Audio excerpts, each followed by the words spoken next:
Olá, tudo bem? Essa aula é sobre teoria da pena e nós vamos falar sobre tipos de pena. Começaremos falando das penas privativas de liberdade, que são 3: reclusão, detenção e prisão simples.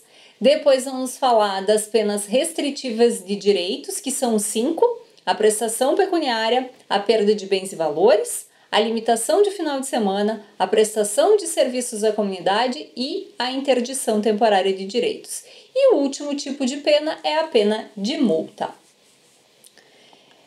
Falando mais detalhadamente sobre as penas privativas de liberdade. O Código Penal ele prevê 2 modalidades, as penas de reclusão e as de detenção. As de reclusão são as mais graves e a de detenção a mais leve. Quando a gente fala em pena de reclusão, ela pode ser cumprida em qualquer um dos 3 regimes prisionais, fechado, semiaberto ou aberto. Diferente da pena de detenção, que o início de cumprimento da pena vai se dar ou no regime aberto ou no semiaberto, havendo a possibilidade de, no decorrer do cumprimento de pena, o sujeito ir para o regime fechado caso cometa falta grave. Mas iniciar o cumprimento de pena de detenção no regime fechado não é possível. Já a prisão simples, ela é prevista só para as contravenções penais. E aí, nesse caso, não há hipótese alguma do sujeito cumprir pena de prisão simples em regime fechado. Então, ele vai começar e vai cumprir a pena em regime aberto ou semiaberto. Depois, nós temos os regimes prisionais que já foram mencionados antes. O regime fechado, então, ele é obrigatório para condenações acima de 8 anos. Pela legislação, ele seria cumprido num estabelecimento prisional chamado penitenciária. De outro lado, o regime semiaberto, assim como o aberto, ele não tem uma obrigatoriedade de fixação a partir do parâmetro de pena fixada na sentença. O que eu quero dizer com isso? Quando o Código Penal fala do regime fechado, ele coloca o verbo dever. Então, o juiz deve fixar o regime fechado quando as condenações superarem 8 anos. Já quando o Código Penal fala do regime semiaberto e do aberto, o verbo é poderá. Então, é possível que o juiz, no momento de fixar o regime prisional inicial, siga a orientação do Código Penal e é possível que ele justifique o porquê ele não está seguindo aquela orientação. Bom, a orientação é qual? Quando nós falamos em regime semiaberto, condenações acima de 4 anos e até 8. Quando nós falamos em regime aberto, condenações até 4 anos. Mas essas hipóteses são hipóteses para sujeitos primários. Se o sujeito for reincidente, existe a possibilidade de ele ir direto para o regime fechado. Mas existe também a possibilidade aí prevista na súmula 269 do STJ de condenações abaixo de 4 anos, o sujeito reincidente já começar o cumprimento de pena em regime semiaberto. Bom, quanto a estabelecimentos prisionais, o regime fechado a gente já falou que deveria ser cumprido em penitenciária. O semiaberto vai ser em colônia agrícola ou industrial e o aberto em casa de albergado. Agora a gente volta a falar das penas. Agora, segunda modalidade, as penas restritivas de direito, que como nós vimos, tem 5 subespécies dentro delas. Primeira que nós vamos ver é a prestação pecuniária. A prestação pecuniária é um valor que é pago em dinheiro para a vítima, para os dependentes da vítima ou para uma entidade que tenha um fim social. A entidade pode ser tanto pública quanto privada. Quando nós falamos em prestação pecuniária, ela é fixada em salários mínimos. Então, o mínimo é 1 e o máximo é 360. É bem importante frisar que a prestação pecuniária não vai para o Estado. Como eu disse, ela vai ou para a vítima, ou para os sucessores, ou para uma entidade com fim social. Se nós tivermos essa vítima ou os sucessores dessa vítima ajuizando uma ação indenizatória por causa do dano causado pelo crime, o valor pago a título de prestação pecuniária pode ser deduzido da indenização lá do cível. É bem importante diferenciar a prestação pecuniária da multa que nós veremos na sequência, porque a multa tem como destino o Estado, ela vai para um órgão estatal. E também em relação ao não cumprimento. Se eu não cumprir uma prestação pecuniária que foi aplicada de forma substitutiva a uma pena privativa de liberdade, eu vou de novo substituir e, portanto, eu volto a ter uma privação de liberdade. Agora, a pena de multa não tem essa possibilidade. Se eu não pagar a pena de multa, o máximo que pode acontecer é eu ser cobrada judicialmente como uma dívida de valor. Voltando às penas restritivas de direito. Segundo tipo é a perda de bens e valores. Aqui eu fiz expressa a referência que nós estamos falando em bens lícitos, porque o bem ilícito, automaticamente, quando vem condenação, eu já vou perder ele. Então, aqui, bem lícito que vai ser destinado ao Fundo Penitenciário Nacional, o FUPEN. E qual é o valor aqui? Então, o próprio Código Penal fixa que o valor máximo vai ser ou o prejuízo que eu causei com aquele crime ou o lucro que eu obtive, o que for maior dentre essas duas opções. Terceira pena restritiva de direitos é a limitação de final de semana.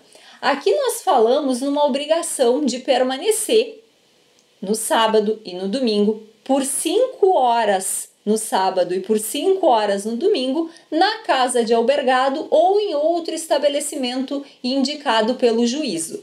Notem, aqui na limitação de final de semana não existe a obrigação de fazer algo. Eu não preciso prestar serviços. Eu vou simplesmente ter uma restrição na minha liberdade durante 5 horas de cada dia do final de semana. Depois, nós temos a interdição temporária de direitos. E aí o Código Penal fixa 5 opções. A primeira delas, então, é a proibição do exercício de cargo, função ou atividade pública, bem como mandato eletivo. E aqui a gente pode pensar em questões ligadas a cargos públicos, né? A pessoa, por exemplo, estava exercendo um cargo público e desviou valores. Então, junto vem essa proibição do exercício do cargo.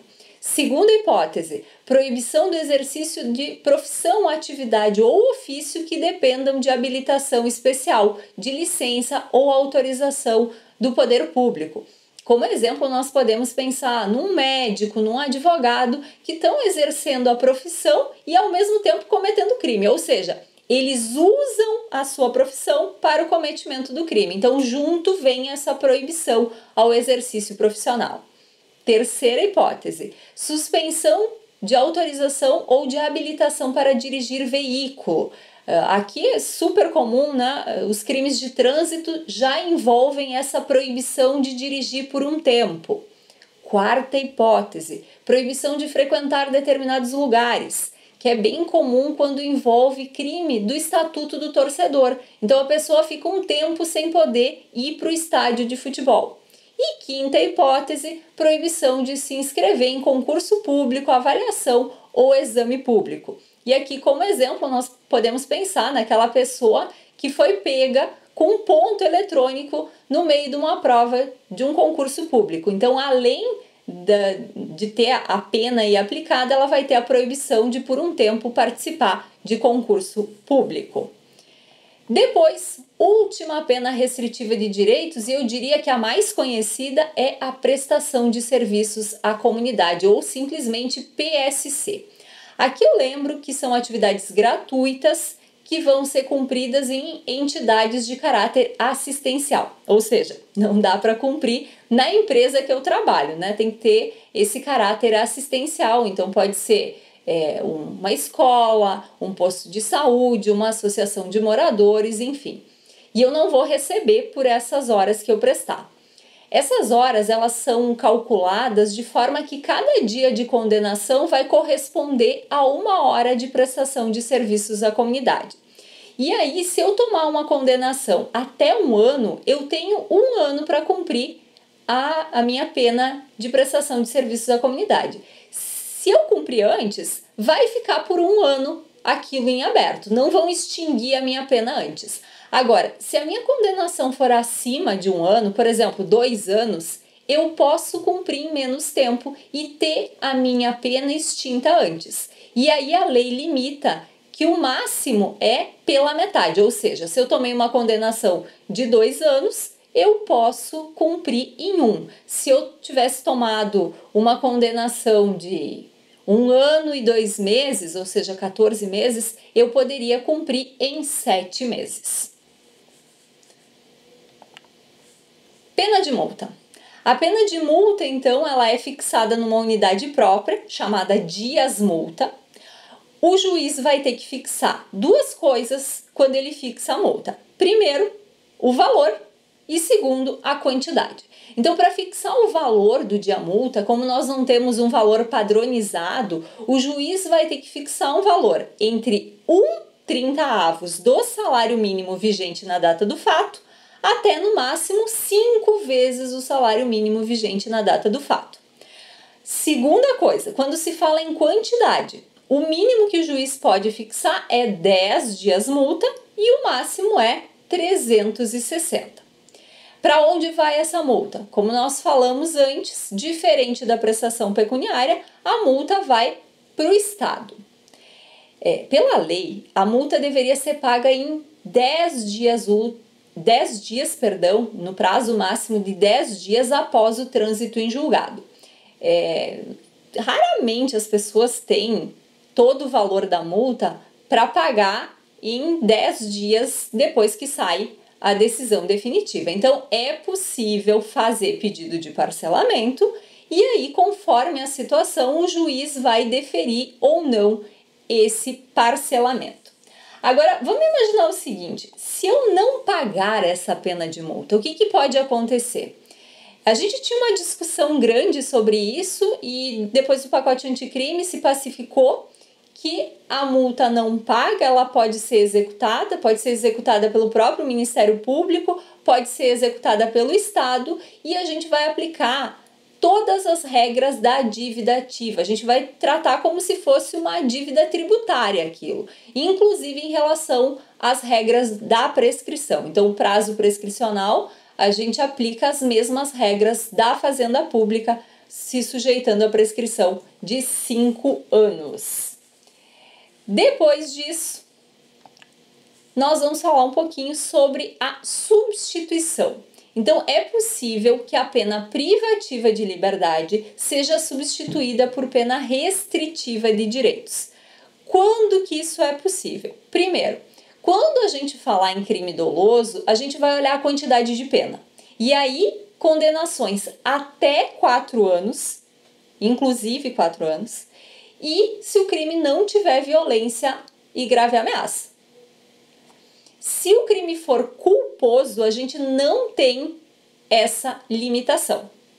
Segunda coisa, eu não posso ter uma reincidência em crime doloso. Então, se o crime anterior é um crime culposo de trânsito, por exemplo, tudo bem.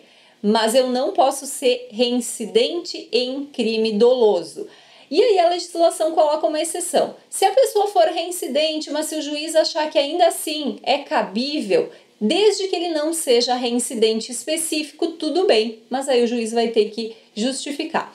E o último requisito é um requisito subjetivo. A gente vai falar em circunstâncias judiciais favoráveis, que são aquelas circunstâncias do artigo 59 do Código Penal. Quando a gente fala em condenações até 1 ano, o juiz vai substituir a pena privativa de liberdade por uma restritiva de direitos ou então por uma multa. Quando a gente fala em condenações acima de 1 ano, serão 2, ou uma pena restritiva de direitos e uma multa.